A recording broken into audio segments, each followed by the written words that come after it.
Open Skies Treaty is a treaty that allows for unarmed observation flights over a signatory's territory. There are 34 signatories to the treaty right now, the two largest being the US and Russia.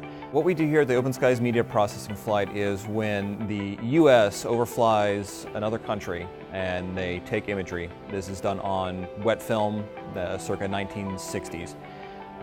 That film has to get processed before you can actually get any usable imagery out of it, and this is where we develop that imagery. Certain films run at different ISOs, which have to run at different speeds, different temperatures. There's a lot of, believe it or not, chemistry or mathematical equations that go into processing the film. Everybody trusts film. Once you develop a film, you can't change it. We are the only Open Skies media processing facility in the US.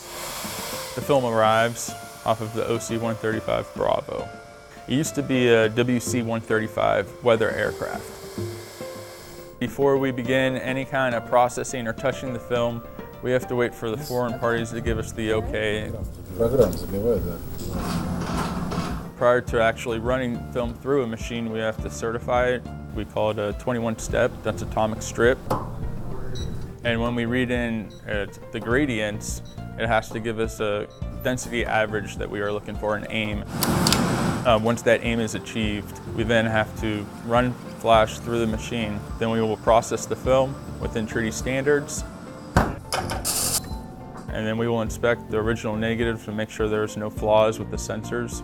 It's important to have these standards for the film because per treaty, our imagery comes out at a 30-centimeter resolution.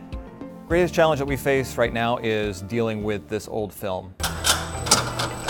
This stuff is all Vietnam-era equipment, and it's not made anymore. Sometimes I think we're gonna check these right here. Our guys do an excellent job in making sure that these machines stay in top condition. So the machines are almost like new, even if they've been used for the last 30 years. It's an awesome job.